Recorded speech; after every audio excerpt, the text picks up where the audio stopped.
Isili was designed to hold maximum 4-story buildings with the infrastructure that exists. Today, Isili is impassable.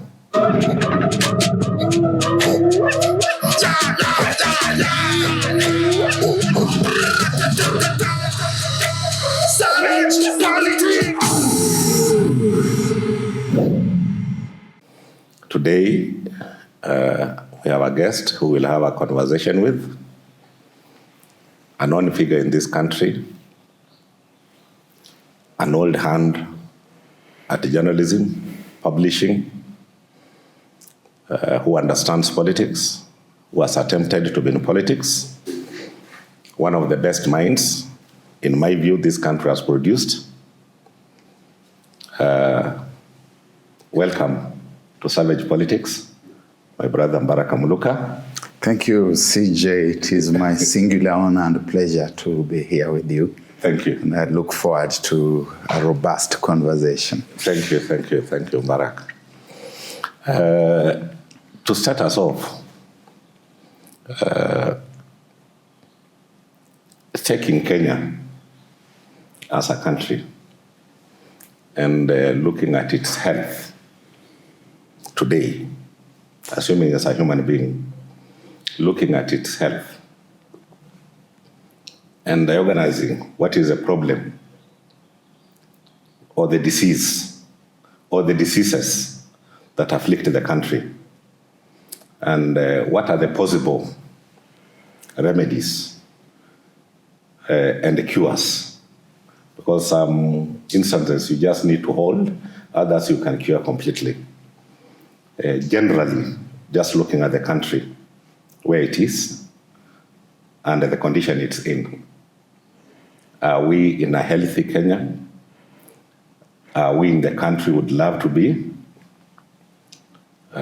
Quite wide, looking right from leadership, the economy of the country, the handling of issues, pronouncements, and generally the state of affairs of the person called Kenya, who in my view is a patient.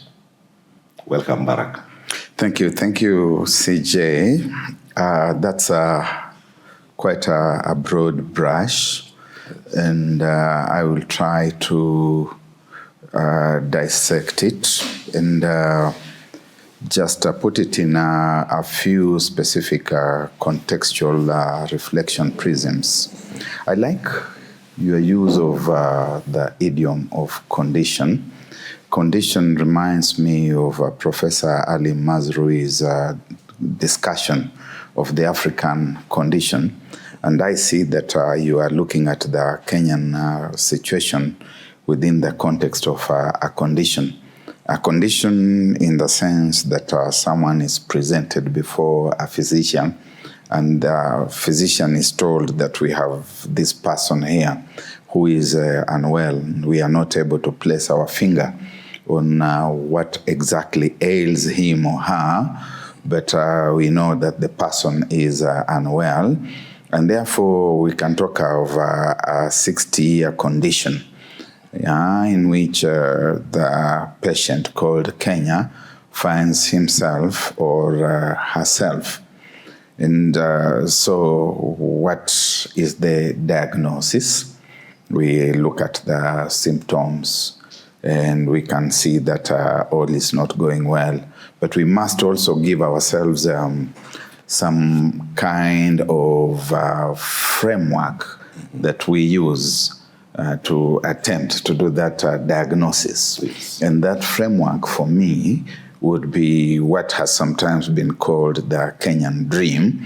And I do recall that round about the year 2006, I was one of the people who drew our attention to what we now call the Kenyan dream. It had been fashioned by the founders of the nation at the epoch of independence, but it had not been discussed. Are we able to defend this, our nation, as we have been told in the national anthem? Is justice our shield and defender, or do we see miscarriages of justice all over the place, depending on who is involved in what situation? We have had just the other day the question of fake fertilizers. Do we see justice in the way the National Assembly has dealt with the matter? Can this fill us with thanksgiving? So I think, are talking about an aborted dream, a dream that has been suspended, that perhaps will be realized by subsequent generations, because now we look at ourselves. Let's take Nairobi as a microcosm of the nation. Never mind that it represents the urbanized extraction of the wider context, but we could use it as a springboard, and then we can go to the rest of the country. We are seeing a place that preponderates with slums, Kenyans living in subhuman conditions. We are seeing very poor housing. Never mind that someone is talking about affordable housing and seeming to be exploiting it for reasons that I will attempt also to try to understand. We are talking about a town that is in the grip of insecurity everywhere. We are talking about unemployment, joblessness, and desperation. We are talking about a broken down infrastructure. The other day, I was in Kaloleni. I wanted to attend a function at the Church of God shrine in Kaloleni, and to reach it is impossible. Whether you are on a motorbike, whether you are on foot, whether you are attempting to just access it by walking, there are these pools of water, dirty water everywhere, sewage, garbage, and all the murky mess. It is not the Kaloleni that I grew up in the 1960s and 1970s. And what has been happening over the years? Where have the city fathers been when this has been happening? You're talking about critical days. You know, when you say that, I start remembering who are the people in charge. We had Margaret Kenyatta. Yes. We had Charles Rubia. Isaac Lugonzo. We had Isaac Lugonzo. We had Andrew Ngumba. We had Andrew Ngumba. Those are the people who made this city look like a city. Today, look at Nairobi. We have talked deeply about Eastlands. But the entire Nairobi, as you say, is libertated, and we are using it just as an example, of the rest of the country. Look at where it looks like a road is being fixed. It's only at the UN. Yes. That's the only road in Nairobi under construction. Yeah, because it belongs to the international community. Yeah? That's where. So we live in two courts. We paint a different picture to those we want to please, and in reality, our house is rotten. There's a sense in which if you get to this city, yes, from the airport, assuming it's not raining at the airport on that day, because if it's raining at the airport, you'll get a completely different picture, the correct picture, when it's raining at the Nairobi Jomo Kenyatta International Airport. When it rains, it gives you the correct picture. If it doesn't, it gives you a false picture. You alight, you find your transport there, private, limousine. It brings you on the expressway. You get off the expressway probably somewhere around Uhuru Park. then it takes you somewhere to along State House Road. You see what is happening in that zone. And if you go very far, you probably get to Mthaiga. And in the fullness of time, you go back, you have a certain picture of Nairobi. Now remember that even in those places, you are led through carefully selected areas. Because even State House Road itself has potholes, big potholes. The road that leads to where our sovereignty is represented at its very highest. So, in other words, really what you're trying to say is from the airport, expressway, I can see also the road coming to Mthaiga where the American embassy is, where the Israeli embassy is, where those that matter live. Yes, they bring you to Museum That Hill. one, all the way up to the UN, Yes. where they have their business and where the American and the other big embassies are, Canadian, Rwandese are fortunate, they are part of that. So we try to create a dress that we only put on when we are meeting our masters. Is that really what you're trying to express? Because the roads, if you look, Eastlands, just even forget about Eastlands. You talked about Westlands. Go to Lavington. It used to be called Lavington Green. Green, yes. Yeah? When we were growing up, it was a place to just go and walk and see and wander and go back home feeling very happy that you've been in Lavington. Go to Kilimani and look around the area around Kilimani Primary School, Lenana Road. Yeah? You go and look around the area of Dennis Pritt, which is not very far from the State House. Look at those places. They're a mess. And look at the concretization of the jungle, the concretization of the city of Nairobi into a jungle with a terrible road. So these are, CJ, symptoms. When you are diagnosing, as we said, we will do the diagnosis.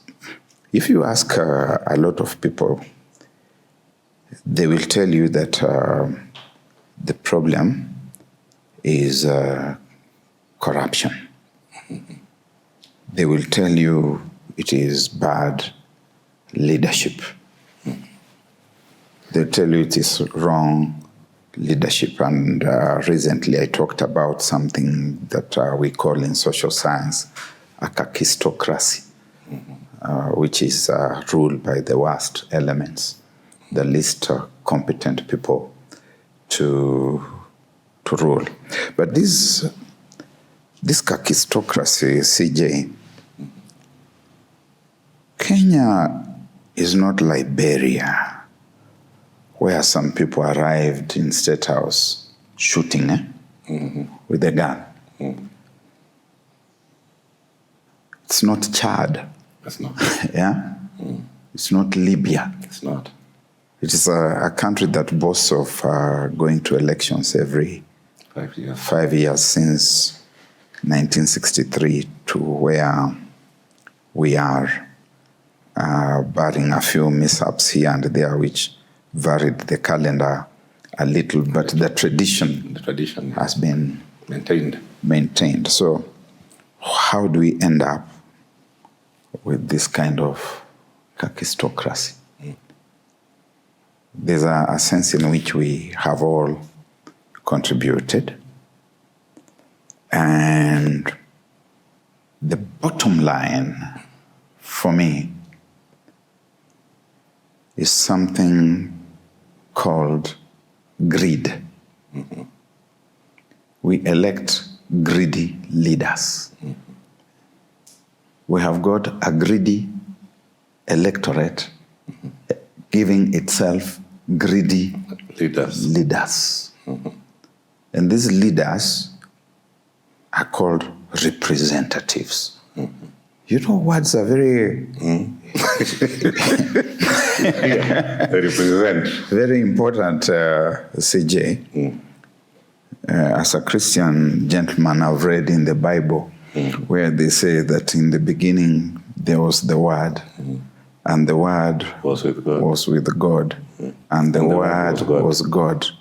And through the Word, everything was made. And nothing was made that was made without the Word. The Word.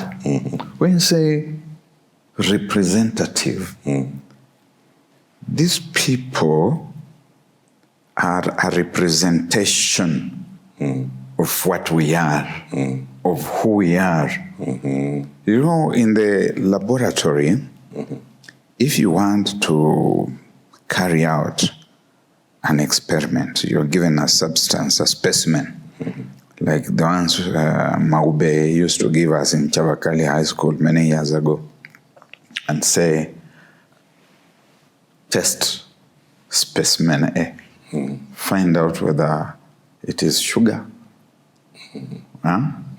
or whether it is a protein. You divide it into 2 samples, and then you are going to use the various chemicals. I've now forgotten whether it's Millon's reagent or Felling's solution. We were using those things to test for sugar or to test for proteins.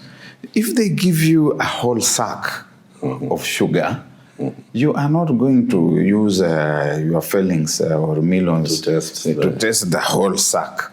You will just need to scoop of kidogo too, just a few grains, and you subject them to the experiment, and you can see the brick red precipitate at the bottom of the test tube, and you can say this which is contained in that sack is sugar or it is not sugar. It's a fact. That is the same with the people who represent us, the people who lead us. That if we have got to correct this misequation, CJ, we have got to address this malady in its totality. That me as Barrack, I have got to be the change for sure that I want. I cannot be expecting change to take place if you are not changing yourself out there if I not change myself. Because that is part of the problem, that we have greed everywhere. The greed begins with the electorate.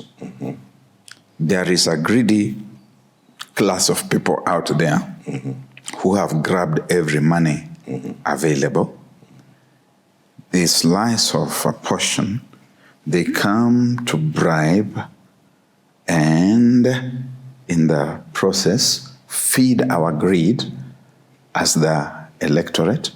Because to be elected in this country, and I've done that experiment, because in 2007 I attempted to run for parliament. My friend PLO and I were very naive to think that we could actually be elected. First, you've got to be in the correct tribal formation. So tribe matters in this country. Tribe matters. Correct tribal formation. For you to be there, you've got to be in the best books with the tribal leader. Because the tribal leader is not going to allow you to board use his. Before we even go to that, because that is, we understand political vehicles in this country are assets for some people. Yes. They are for attaining certain ends. Certain ends. That has nothing to do with the proper leadership. If I might take you just back a bit, you are talking about our city as an example.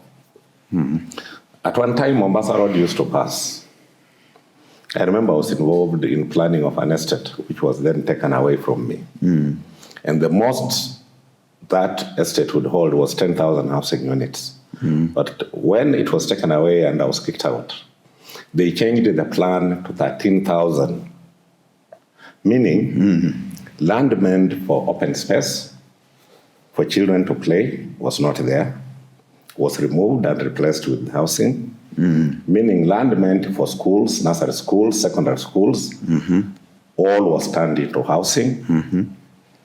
Meaning to go to church, you had to move out of Nyayo estate in Embakasi to look for a church elsewhere.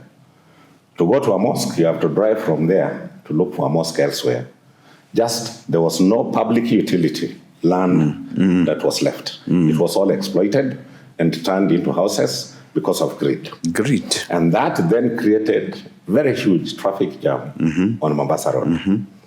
And as much as you did the bypass to try and address that heavy traffic, Mombasa Road is still overloaded.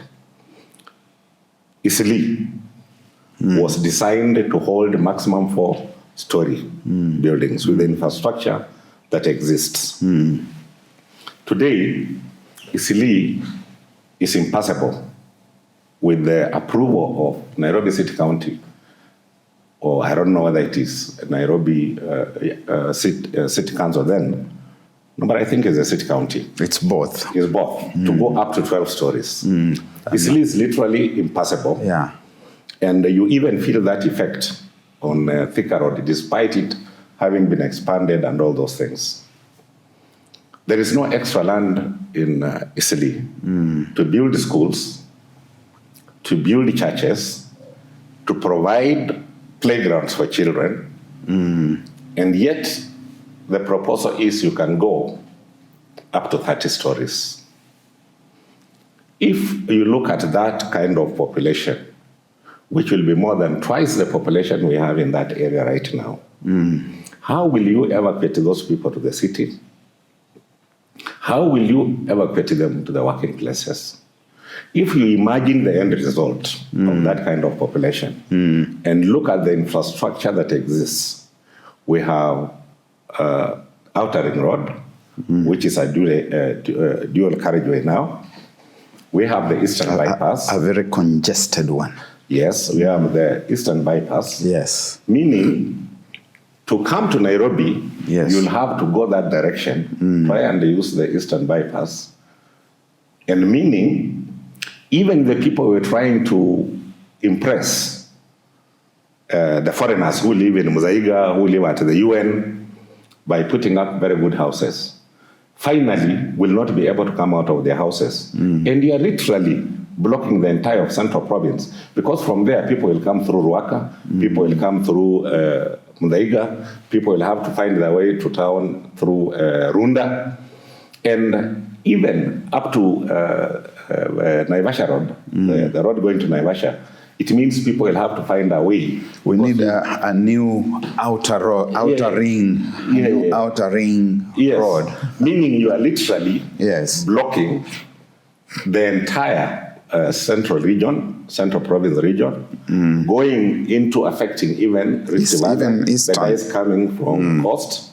The others will go, you will block Eastern from getting to town, because you created a population where these people must move out to find the relevant public amenities. And in so doing so, particularly taking children to school, Nairobi town will literally become inaccessible.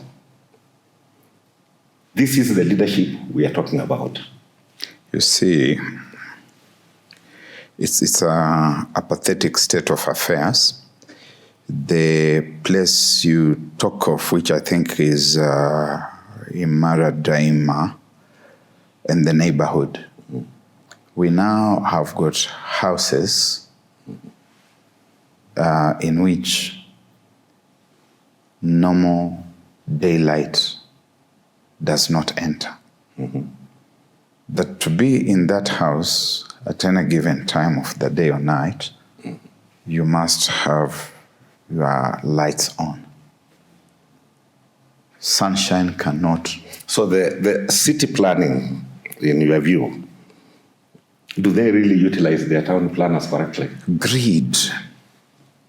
That somebody goes to City Hall and they get the papers done, an estate is approved and it is constructed, and nobody cares about the standards, and all respiratory diseases are being incubated inside there. Things that have got to do with the tuberculosis and things that have got to do with environments that are inhospitable for human living. Look, what is the genesis of this greed? Because really, we can talk about a lot of things that are happening, but there is something called greed. Just the way I said earlier on, if you remember. As Africans, as Kenyans, and Africans in general, somebody demarcated boundaries for us and closed us in a box. And they said, this is going to be Kenya. And remember, these are people who used us as toys, our masters. You can take Mount Kilimanjaro and give it out there as a gift to a girlfriend. Those are the same people we are desperate about impressing. And this has happened. You saw it with a lot of African countries. Even their banking is done in Paris. If they have to feel you are a leader, you must put on a suit that was made in Paris. I was happy the other day, General Museveni, the president of Uganda, talked about a shirt he's putting on is cotton from his own country. In your view, we have a young generation. Not that in the old generation we do not have the right thinking people, yourself and others involved. We have mentioned Charles Rubia. We've talked about Ngumba, who was a great leader, who actually had a bank called Rural Urban. Margaret Kenyatta. Isaac Lugonzo. Leaders that had the interest of this country at heart. This greed that actually even involves the electorate. How do we address it? You see, we have to get to the heart of the matter. Yes. And that's where I want you to go, the heart of the matter. Yes, we've got to grope our way. Yes. Yes. Our way towards the heart of the matter. Yes. And look at two things and try to interrelate them. First of all, there are the things which are called opportunities. Mm-hmm. I'll discuss opportunity with you. And there's something called education or miseducation. Mm-hmm. And within those two things, we could introduce a third one, which I would call modeling, role modeling. Now, there was a time when this country valued, respected education. Yes. If you went to school, if you came even from a poor background, and somehow you even encountered benevolence and it was able to take you to school, you could hope that you could escape. You had found some kind of escape route from poverty to something else. And you were able to be sustained at a reasonable, fairly reasonable standard of living. And if you are sufficiently magnanimous, you'd also lift up others, your family. You could also lift up some neighbors and relatives yes. and friends, and that way the benefits. That was actually an investment. Yeah. Yeah, when you took your child to school, yes. You know this child is diversified. I'm a peasant farmer. Now I've taken my child to school. Every month I'll get 10, 20,000 from my son, another 5 from my daughter. And that was our business as peasant farmers. But now tell me, CJ, what happens when the children you have taken to school, to university, busy popping car bottles, come out and they just sit at home they have no opportunities. Yeah? They can't find jobs. They can't find useful employment. In a very rich country. In a very rich country. But there's also the chap who dropped out of school. Yeah? And still has to live. In standard 4, yeah? The chap who dropped out of school in standard 5, standard 4, and got into all manner of anti-social activities, he's the one who is arriving in a big state-of-the-art limousine. Yeah, in the neighborhood. And he's dressed up in chains of gold, and all his fingers. And he's impressed with by those who are in leadership. Yeah. Because he has it. Yeah. Yes. There's that chap. And that chap is the one who even will go on to become the mayor of Nairobi or the governor of Nairobi. Yeah.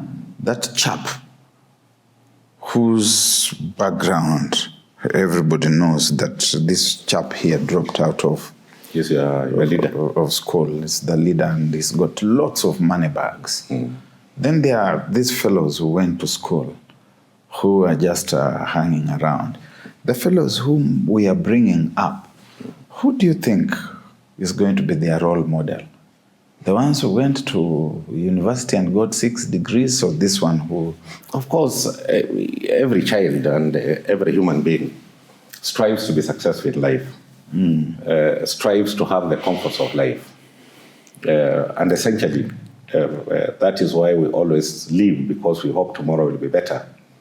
Now, if the role model is the one who never spent a shilling to go to school, is the one who is given leadership opportunity because he can buy those opportunities from those who own political parties, you are actually changing the culture of a society to devalue education. And that nobody can respect anybody who's gone to school. And when it comes to those who have gone to school and they make pronouncements, let's do 30 story without a town planner, without looking at a lot of issues. It means maybe because of the kind of association, even our minds, those who have taken time to go to school, have been polluted to the same level as those with a lot of chains, with a lot of gold hanging around their necks, because they are actually the ones who are around the power. And in creating that culture, you then develop greed and you just look for it. You just look for it. And now, when you lose means of production and you're looking for it, the result is tax everybody, tax plus bread.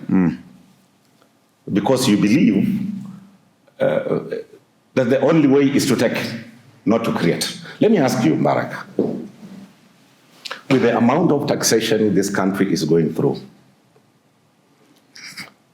and that taxation is not geared towards production, it is not geared towards creating employment. And I'll give you an example. Every country dreams of being an industrialized country, Kenya being one of them.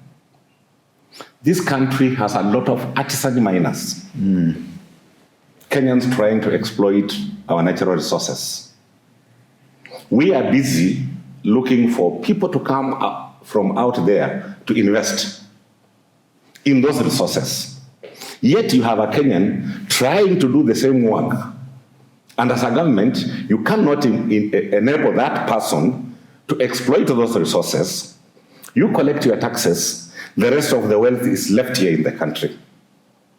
You are busy looking for somebody to come and take that resources. You are even chasing those artisan miners instead of facilitating, give him an excavator, giving a ball mill to grind if it is whatever stuff is mining, if it's gold, if it's iron ore, and all those minerals that we have.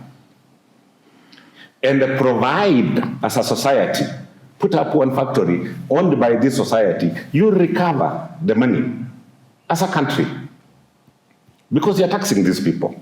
And from there you are industrializing by creating cottage industries out of that artisan miner. Instead, you collect money and say, I'm providing housing where discomfort is all over. You are not even upgrading slums, and in slums, you just destroy it. You see, the leadership that we have certainly today, and which we have progressively had through time and space, has been self-focused leadership.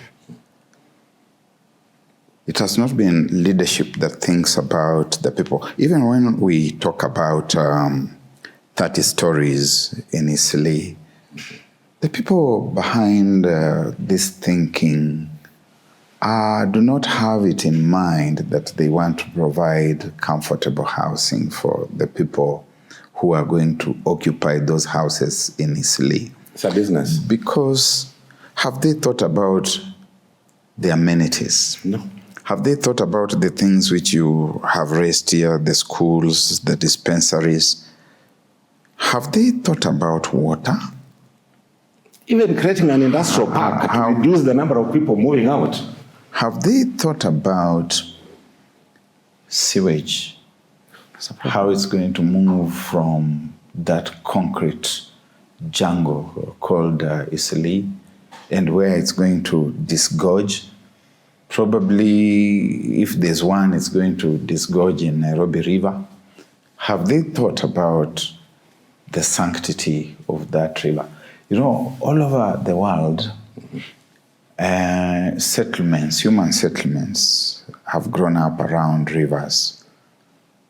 Yeah? You have got London. Rivers, roads, where there is transport. You have got Hull upon the Humber. Mm-hmm. You have got Frankfurt upon the Main, and so on. And when you look at those rivers, you go to Aberdeen in Scotland. Mm-hmm. You look at the waters; they are sky blue because of the cleanliness of the cleanliness of the water. Then you come here, you find Nairobi River, an amazing river basin here. Which we are destroying with this construction, and the base cannot even bear those structures. But we are also disgorging west into the same rivers. The same rivers, industrial, toxic waste, domestic waste into those same rivers. We cannot be said to be thinking about the people. There is a cancer, which we are very aware of. Yes. And some cancers can be cured. Including this one. Now, this particular one is a cancer. Yes. And we might not be the only ones. There might be other African countries going through the same. Indeed. But for us, the wearer of the shoe knows where it pains. Yes. You are creating a very desperate society. A desperate society is an angry society. The man in the village who has stayed hungry, the man in the village who can not bury his skin, the man in the village who is looking at his parents or his father dying because of hunger, because of basic needs, is an angry man, very angry man. Now, this is what we are building and building and building and building. Because this so-called bling bling and quick money and all that happens in society is a handful. The majority is languishing in poverty. Look at Kenya 2 years from now. Look at Kenya 3 years from now. With continued fermenting of anger, what would be the end result? I think that people in power ought to be afraid. And they ought to be very, very afraid. They're not afraid of me or you. No. They ought to be afraid of themselves and for themselves because of the things they are doing. Because they are driving the country towards a traumatic happening. A traumatic happening that is going to throw them out of the spaces they occupy. A traumatic happening that is going to make them end up like Mobutu Sese Seko. Dying in a desert. Dying in desolation, in some desperate desert somewhere, wondering whether the life that they led was a dream. Their families scattered to the four corners of the world. You asked me earlier on, and now let me just shoot straight. Shoot straight. Like an arrow. Yeah? Yes, shoot straight. What is the solution to this greed? If it does not come through that trauma, and I pray that it doesn't come through trauma, the country is going to need a man or woman at the very top who draws a line and says, enough is enough. Is enough. And he has or she has to deal with these things. You know, when President Kibaki took over in December 2002, this country was ready for change. You could feel the mood. You could feel the pulse. It was the happiest nation on everywhere. The citizens arresting the corrupt fellows and handing them over to the police. That people reporting to the officers in government understood that they were at the threshold of a new dispensation. But we rolled back.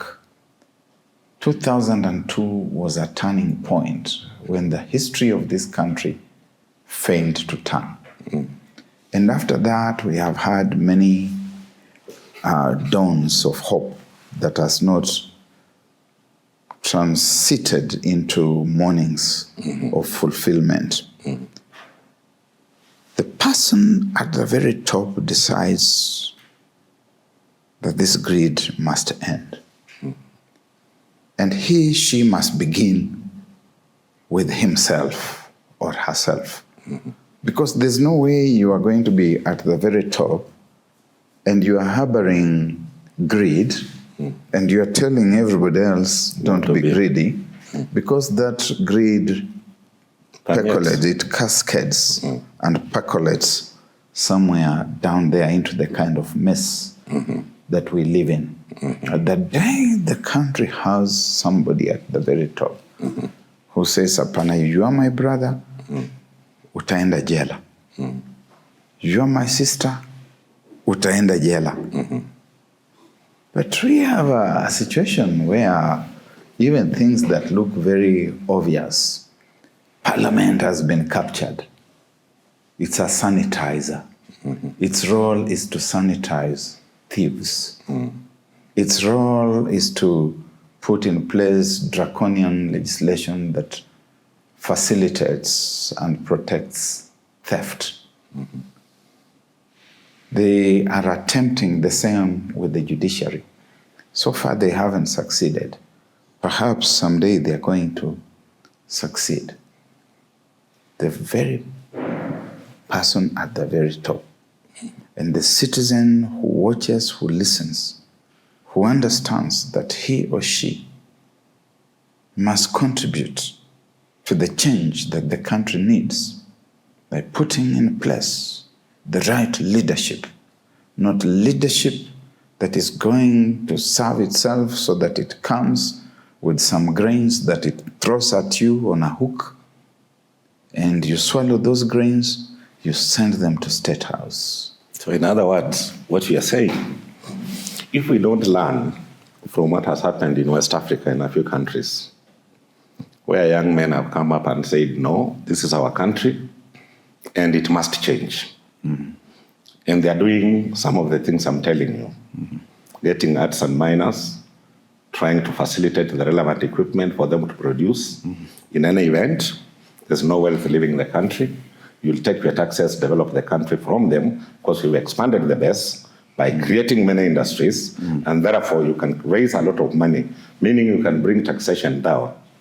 Really what we are saying, the cure of the patient called Kenya is we either shape up or wait for that moment to shape us up. To shape us up. Yes. Is that what you're saying? Yes, and that moment will be a traumatic one. And these things have happened, CJ. When I say the people who exercise power should fear for themselves and they should fear themselves, think of the time when Jerry Rawlings rolled into power in Ghana. And he went and got hold of those people, General Akufo, Ignatius Achempong, Afrifa, took all of them to the beach. Just shot them. Just shot them. I remember. Yeah? Are we driving in that direction? Kenya is driving that direction. That someday there's just going to emerge a general, a major general, a colonel, a lieutenant. Yes, this may sound alarmist, but people had better be told this is how prophetic words are pronounced, that you are driving the country towards that kind of disastrous destination. And the first people to take the beating will be yourselves. And the families that you think you are accumulating this wealth in favor of, they will be scattered to the four corners of the world. To try and avert that. So you must start reforming now. Now, to try and avert that, just we have this Limuru 3 whose name is being played around. We've had the Kambas applying to rejoin Gema. What effect are the Kambas or Stephen Kalonzo is their leader? Is he looking at a shortcut to become a president by making himself part of Gema and claiming that now that I'm part of Gema, so you people vote for me? Is he looking for numbers? Is that a route towards curing the disease in this country? Or what we have just described, an individual that will come and say, yes, we have had enough of this? If you want to get to that table so that you are now the one in command and you're looking for whatever avenue, you are not going to be the change that the country wants. First, at a personal level, I have no issues with the people holding a meeting in Limuru. For sure, as a community, by all ways, they should hold the meeting. Community holding a meeting, I think it's within their democratic... I actually support it. Right, they should have their meeting. Other people who also think that they want to address their condition, their circumstances as a community. As a patient community. Let them also have their own meetings. And then let the various meetings send the dispatchments to their counterparts on the other side to talk and say, you cannot be what you want to be if we will not be what we want to be, that all of us must find a meeting point somewhere. Because CJ, 60 years of independence, and I've been here throughout that independence period, have eventually taught me that it is a lie to believe that we can one day, in the foreseeable future, become one integrated Kenyan community. We will remain these pockets of communities. Even when you come to live in Emanyuria and you are from Nyandarua, we will say ule Mkikuyu pale. If I go to live in Nyandarua and I'm from Emanyuria, they will say ule Barrack Muluka. Even now they are going to say ule Barrack Muluka was with his brother CJ Waluya. And these Waluya were saying this and that. Well, we are saying Tawe. What is wrong with saying Tawe? Tawe. It is a good thing because Natembea is addressing the reality that we have lived. Yeah? CJ, if I was from the right tribe in this country, CJ, you would have been very far. I would be very far. Very, very far. Yeah? But I'm from the wrong tribe. I've held this view, Barrack. The most stupid thing any leader or anybody can do is to think and reward tribe instead of thinking and rewarding competence. And this is part of the cancer we are dealing with. When you find a country, people going for some meeting and saying, I came because I'm an islet. Is that what is igniting these groupings? Because I have believed, as an individual, if I'm served justly, if I'm given what is due to me, if I went to school and there's an opportunity for me to work and not be a barmaid with a degree in economics, I'll feel the sense of belonging. And if I worked and earned, and I got an asset or two, I love my country more because I have something I'm protecting. Yes. Leadership, to me, is the disease. It is not the tribe. It is a right-thinking Kenyan. I don't really care. If Mount Kenya came up with a straightforward leader who will change this country, or the Mulembe nation meets and come up with a leader who will sort out the disease, so be it. But in my view, if we don't do anything about what is happening in the country, we all live here. Those in power and those out of power, the suffering will hit both ways equally. And therefore, it is your responsibility as Barrack Muluka, it is my responsibility as Cyrus Jirongo, and all Kenyans to start thinking very hard. Do you have another home, or your home is Kenya? Yeah, our home is Kenya.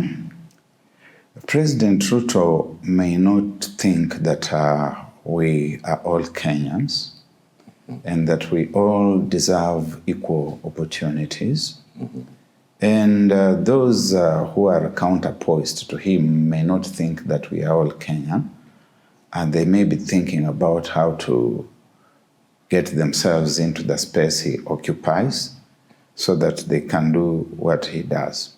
Because let us not pretend about these things. President Ruto and those other presidents before him may stand on podiums and rooftops and condemn tribalism. But they are practicing it. Practice it. Yeah, show me by action. What you do speaks louder than what you talk. 10 people he's employing, 6 are from his tribe. Let us not pretend about these things. And 4 of them are tokenisms that are dished out to other tribes. And even officers. You can have such a big office, but somebody who is just hobbling around there is the one has the power. Exercising power. Yes. You don't exercise power. You may be the CS, you're being understudied by a village boy who is making sure that you're doing the right things and that resources from parastatals are being siphoned and going this way and that way. You may be a CS and you're going to see a gazette notice that has been signed by yourself ostensibly that you knew nothing about, but you have to sit there and remain there and continue pretending that you actually signed that document, that gazette notice. Now, this is not good for the person who is doing it. It's not good even for that community because you're making it to be targeted by other communities. So this notion that you are rewarding, I don't even want to be rewarded. No. Just appoint people who are competent and who can do the work that they are supposed to do. And not based on tribe. Look at the benefits that a retired president gets. You've seen them published in the papers. They are more than enough to give you and your family and the next generation and the next one very comfortable lives. Why do you want to be everywhere? That's in each tender that is given, you are seeing what is in it for you, that the minister must see what is in it for himself or herself, that the peers must see what is in it for themselves, that the parastatals must be raided for purposes of enriching a few people, that in the process you are saying there's no money in the country and we have got to tax you, and you are taxing the citizens so that the same taxes can feed your greed. That is the Kenyan condition. So, the solution, either it comes to an end, or either we prescribe and get a leader that understands Kenya belongs to all Kenyans, or we expect a traumatic trauma itself. Trauma. Thank you, Barrack. I hope our listeners have had an opportunity to think along and see the disease that this country is suffering from, and don't stop talking. You are some of the minds Kenyans rely on. Your analysis, your thinking, and your offering alternatives and solutions is what will get our country back on track. For me, I'll never want to go through trauma. Neither would country to move back from driving into the bush to the proper road going forward. Thank you so much. Thank you. Thank you. Thank you, CJ. God bless you. Thank you, Greg. God bless you too. Sure.